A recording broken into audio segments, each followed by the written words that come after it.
Só recapitulando aqui, né? João está aqui em Patmos, numa ilhazinha. Isso aqui é o mapa da Turquia hoje, se vocês forem ver o mapa mundi. A ilha de Patmos, ele estava aqui e Deus manda escrever para essas cidades, né? Éfeso, Esmirna, Pérgamo, Tiatira e agora a gente chega em Sardes, né? Mas depois vai ter Filadélfia e Laodiceia. Eles seguem, são cartas circulares e todas as cartas foram lidas em todas as igrejas, né? Apesar de ser endereçada para uma igreja, elas eram igrejas, vamos dizer assim, irmãs ali, né? No mesmo presbitério, vamos dizer assim. E João era o presidente do presbitério ali naquela região, vamos dizer assim. Como é que tá? Vamos ler a carta toda? Depois eu vou trazer parte por parte, tá? Estou na frente da senhora. Ao anjo da igreja em Sardes escreva: estas coisas diz aquele que tem os 7 Espíritos de Deus e as 7 estrelas. Conheço as obras que você realiza, que você tem fama de estar vivo, mas está morto. Fique vigiando e fortaleça o restante que estava para morrer, porque verifiquei que as obras que você realiza não são íntegras na presença do meu Deus. Lembre-se, pois, do que você recebeu e ouviu, guarde-o e arrependa-se. Se você não vigiar, virei como ladrão, e você de modo nenhum saberá em que hora virei contra você. Mas você tem aí em Sardes umas poucas pessoas que não contaminaram as suas vestes. Elas andarão comigo, vestidas de branco, pois são dignas. O vencedor será assim, vestido de branco, e de modo nenhum apagarei o seu nome do livro da vida. Pelo contrário, confessarei o seu nome diante do meu Pai, de meu Pai e diante dos seus anjos. Quem tem ouvidos, ouça o que o Espírito diz às igrejas. Então, assim como as outras cartas aqui, eu fui destacando em cores diferentes. As cartas seguem um padrão. Primeiro, tem sempre uma descrição de Cristo. Se lembra lá no capítulo 1, quando João está lá em Patmos e vê Jesus glorificado, ele tem uma visão de Jesus. Jesus é daquela forma? Não, não é daquela forma. Mas como ele enxerga Jesus ali. A gente não sabe como é que é Jesus glorificado, mas Jesus tinha cabelos albos como a lã, uma espada que saía, olhos flamejantes. Então, quando ele vai falar das igrejas, ele remete a alguma coisa que ele falou ali atrás, nessa descrição de Jesus, dizendo para ele dizer o seguinte, ó, ao anjo da igreja em Sardes, a gente viu que a liderança ali da igreja, né, escreve, ó, estas coisas, quem diz essas coisas é Jesus, aquele que tem os 7 Espíritos de Deus e as 7 estrelas. Então tem uma descrição de Cristo. A gente vai ver isso com mais calma, tá? As cartas também trazem uma acusação. Fala, ó, fique vigiando e fortaleça, conheça as obras que você realiza, que você tem fama de estar vivo, mas está morto. Então ele está acusando, né? Eles têm a aparência de igreja viva, de uma igreja saudável, mas a igreja está doente. E ele fala, ó, fique vigiando, né? As obras que você faz não são íntegras, ele dá uma repreensão ali, né? Se você não vigiar, virei como ladrão, né? Então ele dá uma advertência também aqui, né? Mas aí ele sempre, em algumas igrejas ele faz isso também, outras não. Ele elogia Sardes, né? Dizendo que Sardes ainda tem umas poucas pessoas que não se contaminaram, ou seja, apesar dessa igreja estar morta, tem uma parte da igreja que ainda está viva ali, ainda tem vida. E ele elogia. E no final ele dá uma promessa aos vencedores. Sempre tem ao vencedor, né? O vencedor será vestido de branco, vai comer do maná, como a gente viu anteriormente, né? Então só para a gente leu aqui, a gente vai ver trecho por trecho, mas só para ver como é que sempre está estruturado assim, né? Na igreja aqui, né, litorânea, Betânia, né, é como a igreja de Sardes, né? Jesus sempre disciplina a igreja, né? O que é disciplinar, né? Não é só punição, né? Não é aquela ideia de punição, é a ideia de que eu estou cuidando da igreja. Quando Jesus cuida da igreja, ele aponta. E a Bíblia é o farol para isso, né? Aponta coisas que precisam ser mudadas, mas coisas que estão boas, né? Somos pessoas ainda em santificação, né? Pecadores, justos, mas pecadores ainda, que precisam de correção de Jesus, né? E Sardes era isso, né? E a gente aqui também. Eu vou trazer aqui no comentário do Kistemarker, ele fala um pouquinho da igreja de Sardes. Hoje está assim, tá? A igreja de Sardes tinha uma montanha aqui, uma cadeia de montanhas. Hoje tem algumas sítios arqueológicos aqui embaixo, mas a igreja, como toda cidade romana e grega, ela ficava na Acrópole, que era o centro da cidade, onde tinha a fortaleza. E aqui tinha uma fortaleza em paredes muito íngremes. A gente vai ver isso aqui, conversar sobre isso. Sardes hoje é uma cidade que ainda continua lá. Você visita Sardes. Às vezes tem viagens, né? As 7 igrejas do Apocalipse o pessoal faz, não sei quem fez aqui, mas visita essa cidade que é Sarte, né? Que fica onde era o local de Sardes ali na Ásia Menor. Ela está 45 a sudeste de Tiatira, 75 a leste de Esmirna. Então ficam próximas ali, né? Não é nem Niterói e Maricá, né? Você tem 45, 75. Era uma cidade fortaleza num alto monte, diferente ali de Corinto, de Pérgamo. Aqui, na Acrópole, aqui em cima, tinha uma fortaleza mesmo. Então era difícil, não sei se ela vai ser a capital da Lídia ali, daquela região, porque era difícil de alcançar. Eles tinham esse orgulho, né? Então, a parte alta da cidade, onde aconteciam as questões cívicas, né, era estreita e elevada e era uma fortaleza. A gente vai ver aqui num videozinho que eu vou mostrar, daquela questão de 3D que o pessoal tentou trazer agora, né, como é que seria a cidade. E são paredões muito íngremes, né? Então, os exércitos, quando iam invadir Sardes, era difícil de invadir. Então, eles tinham esse orgulho, a cidade tinha esse orgulho de ser inexpugnável, né? Era a capital da Lídia, né? E apesar de aparentemente indestrutível, a cidade foi conquistada por brechas nas muralhas. Vou só guardar. Eu estou trazendo, parece assim, não, o Bruno está trazendo um contexto geográfico e cultural que é assim, por que eu preciso saber para entender a Bíblia, né? Porque eu falei, eu estava conversando antes com o pessoal aqui. Deus usa a história daquela cidade para contar, para passar a mensagem dele. Se lembra lá do trono de Satanás, que eu falei que era você olhava para o trono de Zeus ali no alto, parecia, e uma arena que tinha, parecia a cadeira e um exposto do trono ali. É igual aqui, a gente chama de pão de açúcar, né? Falando para Niterói Rio, ó, eu sou o pão da vida, aí mostra ali o pão de açúcar. Eles tinham esse contexto aqui. Então, essa questão da fortaleza, a gente vai ver mais tarde, um pouquinho mais à frente, mas era isso. As pessoas que invadiram, e Ciro invadiu, era uma cidade que já estava muito tempo antes, né, fortificada, os romanos invadiram por brechinhas. Então eles deram brecha e o soldado conseguiu entrar lá dentro.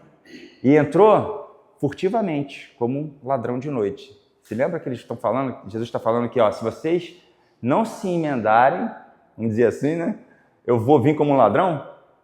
Quando eles ouvem isso, eles lembram a história da cidade, a cidade já foi conquistada. Se a gente não observar, isso vai ser... a gente pode acontecer com a gente. Deixa eu passar esse vídeo aqui. Só para a gente ter uma ideia da geografia ali. Foi? Tá vendo aqui, ó?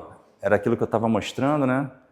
Hoje também tem uma igreja ali, mas acho que está sem som, né? Mas aqui já dá para ver, tá vendo? Era uma muralha com parede íngreme e a fortaleza, a cidade antiga, ficava aqui em cima. Embaixo, assim como as outras, ficava o povão, né? Vamos dizer assim, né? A população ali de agricultores, comerciantes, aqui embaixo. Hoje, se você visita, a única construção arqueológica é isso aqui, né? Você visita isso, mas não tem muita... Então, a população visitando ali o que era Sardes ali na parte baixa, né? Mas isso ali é o templo ou o templo ficava lá em cima na muralha?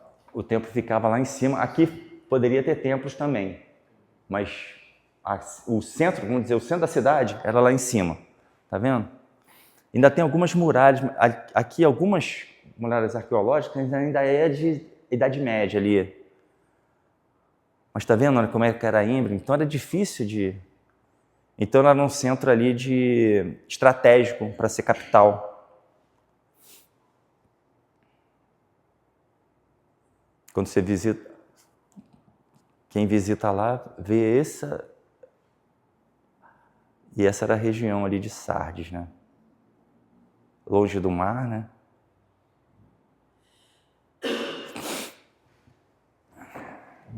Só para vocês terem uma ideia.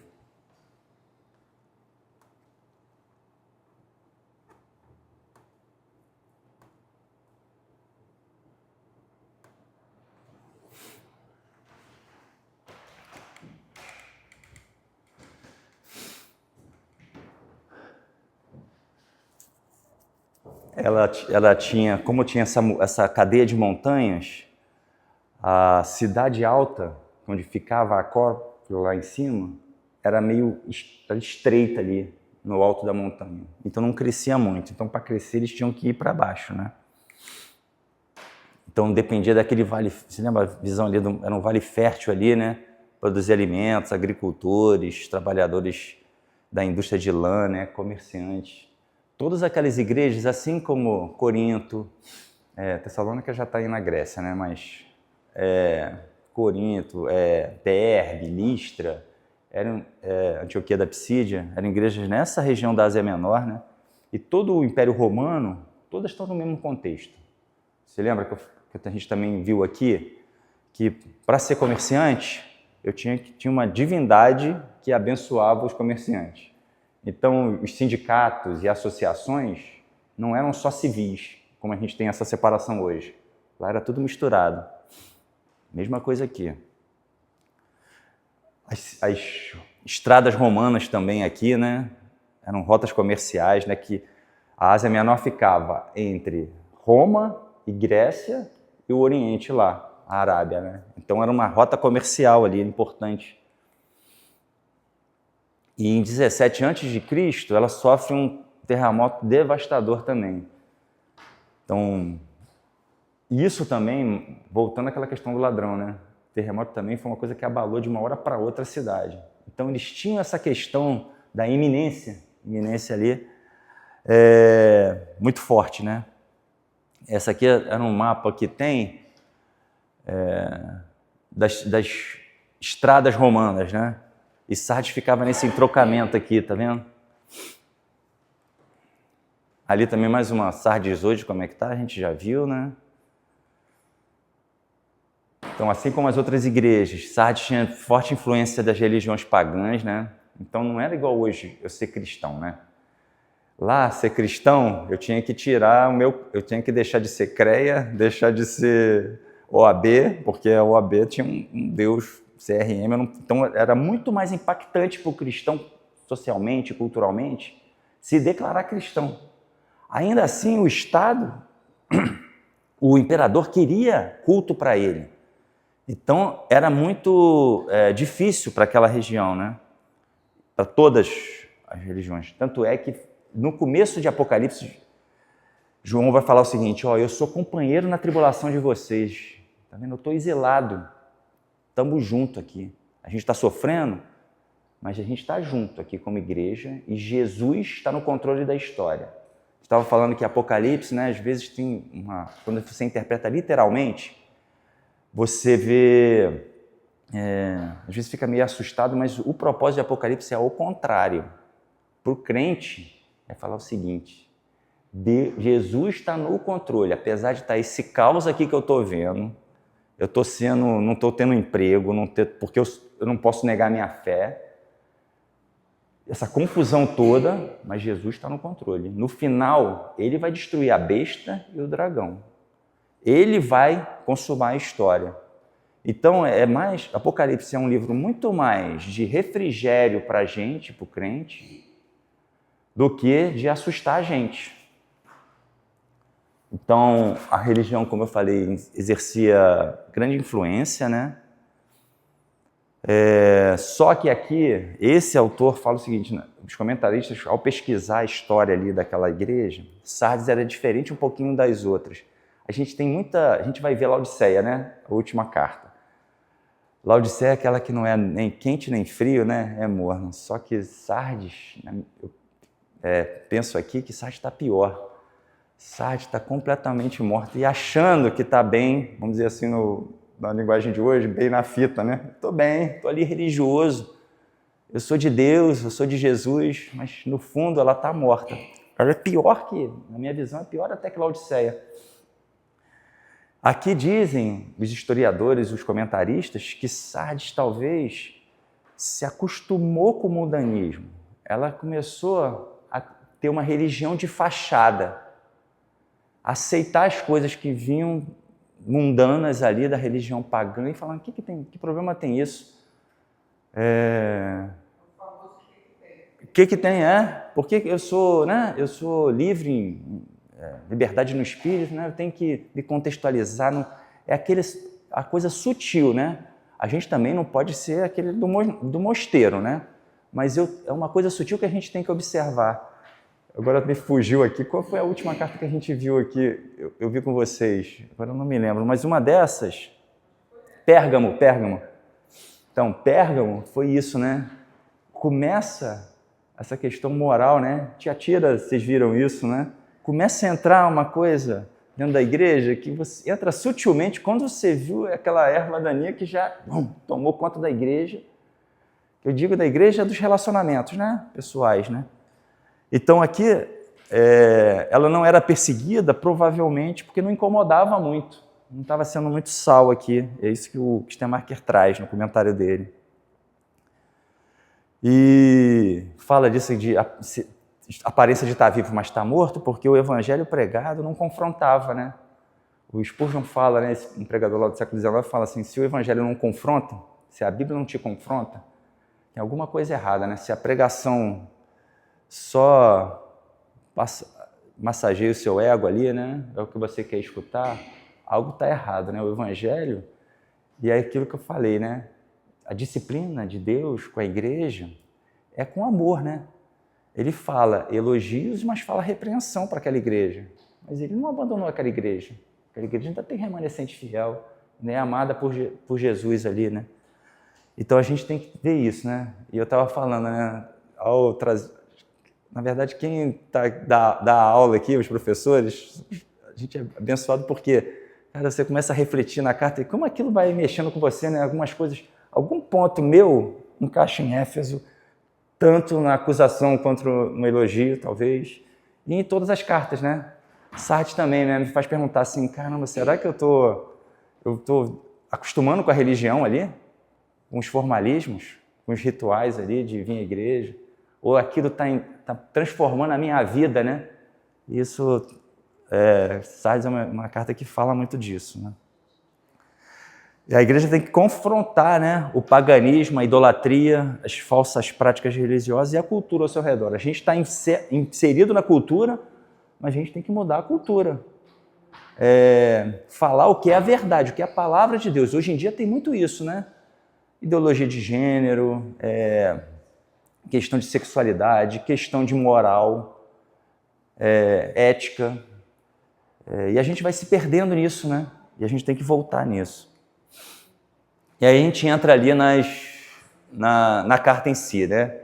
Ao anjo da igreja em Sardes escreva, estas coisas diz aquele que tem os 7 Espíritos de Deus e as 7 estrelas. Conheça as obras que você realiza, que você tem fama de estar vivo, mas está morto. É interessante aqui, né? Que tem fama, né? Às vezes a gente pode ter fama de estar vivo, né? De ser um crente, mas reputação não salva, né?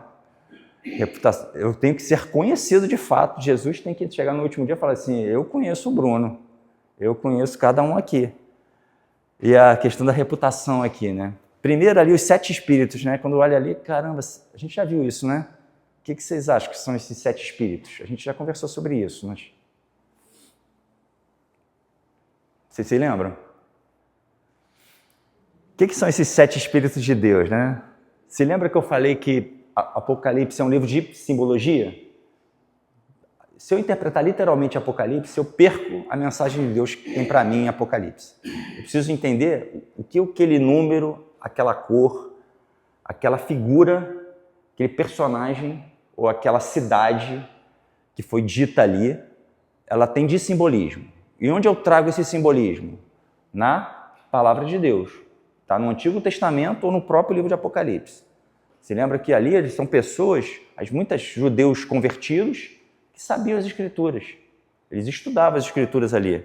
O número 7 em Apocalipse, toda vez que tiver 7, é perfeição, plenitude.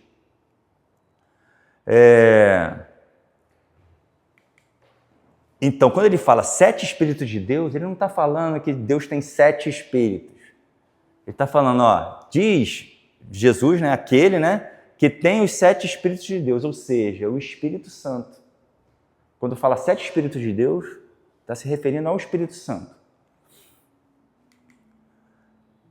No Apocalipse 1:4 fala o seguinte: João, às 7 igrejas que estão na província da Ásia, que a graça e paz estejam com vocês, da parte daquele que é, que era e que há de vir, o eterno, né?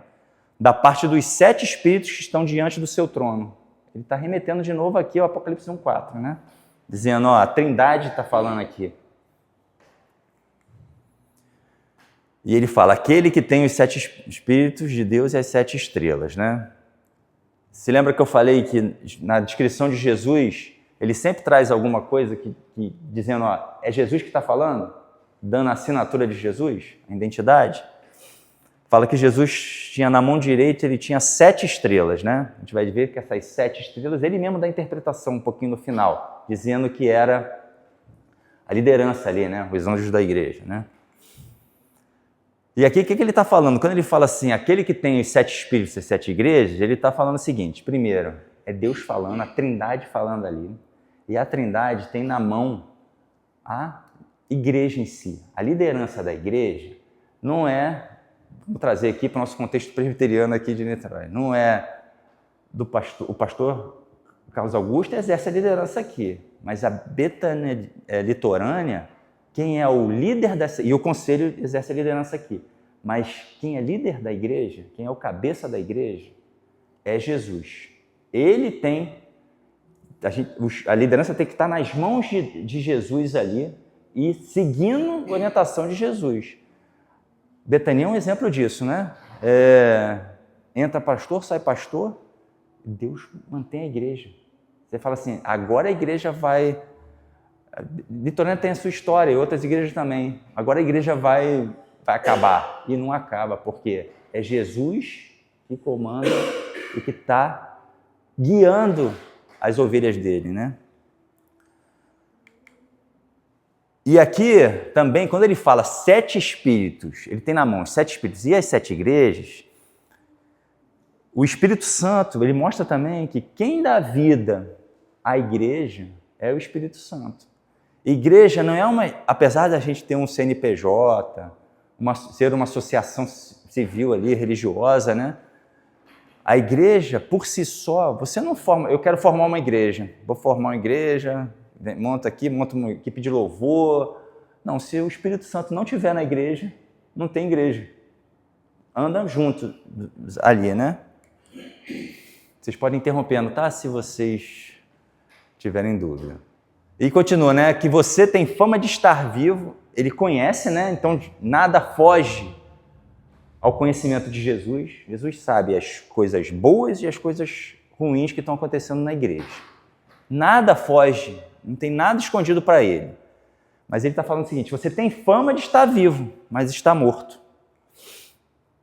Então, performance religiosa não serve para nada. Às vezes a gente tem um costume, né, de se encantar, né? Poxa, aquela pessoa deu uma aula de escola dominical tão fluida ali, né? Didática. A pregação foi bonita, né? Estruturada. Explicou a Bíblia. A pessoa está orando ali. Isso é legal, mas isso não é o principal. O principal é mudança de vida. A transformação que vai vindo de dentro para fora. Isso se reflete numa oração bonita, em pregação expositiva, numa aula de escola dominical. de eu ajudar o irmão ali, né? Na comunhão, estar junto. Mas isso não é o fundamental. O fundamental é eu estar enraizado em Jesus. Oração sincera. O coração, né? Isso. E aí, a reputação, né? Eu não posso, eu vou trazer isso mais para frente, disso aí, né? Eu tenho que ver se realmente na vida daquela pessoa, eu não posso, então as pessoas falam numa língua que eu não estou entendendo. Eu fico assim, caramba, é espiritual. Ela fala assim diz o Senhor, eu tenho uma profecia, sei lá. E a gente tem a tendência de falar o seguinte, caramba, aquela pessoa é crente. Ela pode ser crente, mas não é esse o sinal que eu quero ver naquela pessoa. Eu quero ver o sinal no dia a dia. Então, o perigo da aparência, né? A gente tem esse risco. Eu tenho esse risco e cada um de vocês tem esse risco de viver uma aparência, né? E é tolice, né? Querer enganar a Deus, eu vou trazer aqui, né? É idiotice, né? Porque, o que eu falei, né? Jesus tem que estar no nosso coração. O Espírito Santo tem que estar dentro da gente. A gente tem que ver o Espírito Santo trabalhando na nossa vida. Tudo o que a gente faz, a gente glorifica a Deus, né? Mas a gente tem que ter prazer de estar na presença de Deus. Quem está mais em ativismo na igreja, corre esse risco de ficar em ativismo na igreja. Cara, você esquece de você e até da sua família, ou assim, você pode estar com atividades, mas progresso espiritual pouquíssimo, né? Então a gente tem esse risco. E esse risco a gente tem que saber que sem Jesus, né? Jesus é tudo, né? Colossenses fala, né? Ele é princípio de tudo, né? E tudo, né? Vamos ler 1 Coríntios 2, de 10 a 11? Eu que trouxe aqui, tentei fazer no IA uma figura daquele negócio da máscara de cordeiro, né? Mas por dentro é um lobo, né?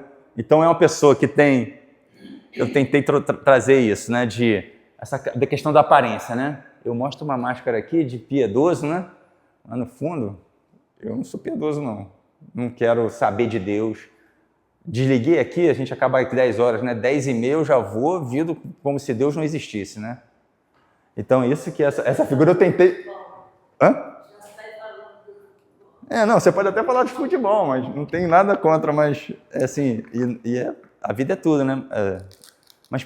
Mas tudo assim, a gente tem que estar ligado em Deus, né? Pode ler. Isso. Deus, porém, o revelou a nós por meio do Espírito. O Espírito sonda todas as coisas, até mesmo as profundezas de Deus. Pois quem conhece os pensamentos do homem, a não ser o Espírito do homem que nele está? Da mesma forma, ninguém conhece os pensamentos de Deus, a não ser o Espírito de Deus. Aqui ele está falando, se lembra que ele faz uma correlação, aquele que tem os 7 espíritos? Porque se lembra lá de Hebreus, né, que o Espírito Santo é espada de 2 gumes que esmiuça tudo, né? Esquadrinha tudo, né? É isso, né? O Espírito Santo sabe, né, o que está passando no coração. Então a hipocrisia, pior coisa que pode acontecer com a gente é na nossa caminhada começar a ficar religioso, autojustificação, né? Eu sou uma pessoa boa, eu sou crente. A gente tem que sempre tentar... A gente é crente, é amado por Deus, mas eu tenho que ser sincero, um coração sincero, como a dona Alcina falou, diante de Deus. Sem sentir. É uma defesa nossa, né? Intuitiva, né? Até quando a gente ora, assim, em público, eu acho que sempre quando o pastor me pede para fazer oração, eu faço uma oração antes para Deus purificar meu coração, para eu fazer oração para Ele, não para as pessoas que estão... Porque às vezes a gente fica com vergonha, né, para fazer uma oração bonita. Ou senão fica já estruturando a oração, né? Para saber, vou orar assim, desse jeito, desse jeito. Aí eu não pensava muito nisso para fazer oração para Deus. Isso. Jeremias 17, 9 a 10, quem puder ler. O coração é mais enganoso que qualquer outra coisa, e a sua doença é incurável. Quem é capaz de compreendê-lo? Eu sou o Senhor que sonda o coração e examina a mente, para recompensar cada um de acordo com a sua conduta e de acordo com as suas obras. Fala a mesma coisa de Coríntios ali, né? Que o Espírito Santo tem esse trabalho na gente. Isso não é para assustar a gente. É para falar o seguinte, cara, o que eu vou? Eu vou confessar. Deus, eu quero mudança. Eu estou com dificuldade nessa área de mudar. Eu estou recorrente. Minha personalidade, a situação que eu estou me faz ir para longe, mas tem misericórdia de mim e me ajuda. Se abrir o coração, sabe? Não no sentido de medo, né? João fala na carta dele, né? Deus lança fora todo esse medo, não tem esse medo. Mas você se Deus já sabe tudo que você... antes de a palavra chegar na tua boca, né? Deus já sabe. Então, se abre o coração para Ele e pede a mudança com Ele e a mudança vai vir paulatinamente. Salmo 139 eu não vou nem ler, né? Mas é isso, né? Som do meu coração, né? E aquilo que eu queria trazer para vocês de novo, que eu sempre bato nisso, né? A vida é integral, né? Então não tem chave religiosa e chave não religiosa, né? Eu sou crente aqui, em casa, lavando louça, no meu trabalho, pegando ônibus, em qualquer momento, né? E é aquilo que eu botei aqui que a gente já conversou. Quem pode enganar a Deus, né? Isso seria, assim, se eu pegasse um ateu e dissesse tem um ser supremo que sabe tudo, eu posso enganar esse ser supremo? Não. Então seria tolice, né? Mas às vezes a gente acredita em tolices, né? Então a gente tem que pensar nisso. A igreja de Sardes pensou nisso naquela época. E fala assim, fique vigiando e fortaleça o restante que estava para morrer, porque verifiquei que as obras que você realiza não são íntegras na presença do meu Deus. Que ele está falando o seguinte, tem uma parte da igreja que já foi se perdendo e o caminho de volta já é mais difícil, mas tem uma parte que ainda tem jeito. Então fortaleça essa parte que tem jeito. Interessante a palavra, se lembra que eu falei que tinha um contexto? A cidade de Sardes, a fortaleza que estava no monte, era uma fortaleza grande ali, poderosa. Foi alcançada por brechas, mas era difícil de alcançar. Quando ele usa o verbo em grego fortalecer, né, consolidar, fortalecer, ele está remetendo essa história da fortaleza, fazendo essa figura. Isso que também a Bíblia, né, Deus fala a mensagem dele usando o contexto daquela época para a pessoa entender. Porque o contexto é da vida. Deus vai ensinando na vida. Em coisas comuns da vida, ele vai ensinando a palavra dele. E ele fala, as obras não são íntegras, né? Ele fala lá, vigiar, né? Primeiro, né? Alguém pode abrir Mateus 24, 24 e aqui 20, 29 a 31, para a gente ler, por favor.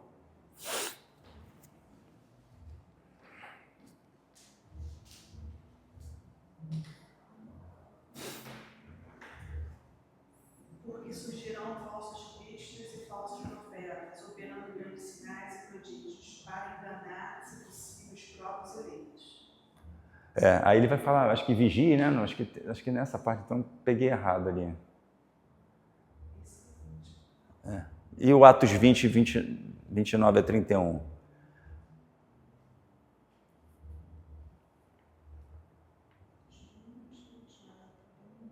Sei que depois da minha partida, lobos ferozes penetrarão no meio de vocês e não pouparão o rebanho. Dentre vocês mesmos se levantarão homens tá. que torcerão a Agora entendi isso. a fim de atrair discípulos para si. Por isso vigiem. Lembrem-se de que noite e dia, durante 3 anos, jamais cessei de advertir com lágrimas cada um de vocês.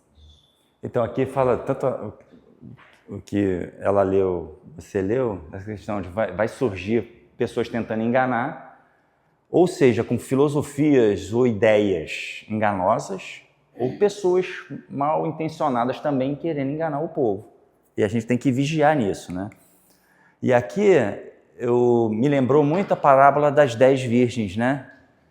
Que o noivo demora a chegar e pega 5 virgens sem o azeite ali, né? Elas não vigiam. Então, essa questão do vigiar é da gente estar atento, né? Não deixar no esquecimento essa questão. Deus está presente, eu tenho que ficar pensando em Deus e meditando na palavra dele, estando em comunhão, me fortalecendo, porque um ou outro aqui vai fortalecendo, e vigiar, porque a segunda vinda vai ser repentina, a gente vai ver em que sentido isso, né? Aqui ele está falando, como falou lá em Mateus 24, né, que nos últimos dias surgirão, né, enganadores ali, que se possível até os eleitos, e também ali em Atos, né, ia surgir já nessa igreja, Éfeso está pertinho aqui. Sempre na igreja vão surgir falsos mestres, falsas doutrinas e principalmente falsa vida com Deus, né? Fala o seguinte, não, tá tudo bem, continua do jeito que você tá, que tá tudo bem. Deus te ama mesmo assim. Isso não é o Evangelho. O Evangelho tem uma verdade de Deus ali, que eu preciso buscar, não o que eu acho, mas o que a Bíblia fala que Deus requer daqueles que seguem a Ele, né? Então, vigiar nesse sentido, né? A gente ficar atento, né? Para não deixar sem aquecer, né? A brasa ali, vamos dizer assim. Fortalecer, né, que eu falei, né, a fortaleza de Sardes era, eu tentei pegar uma imagem de A também, né, aqui parece igreja medieval, né, mas de repente era parecido com isso, tinha uma fortaleza lá em cima, né, e aqui no Salmo 28, 7, né, alguém pode abrir aí também, por favor. Então quando ele fala fortaleça o restante, ele fala dessa fortaleza que era parecida com a cidade ali, né?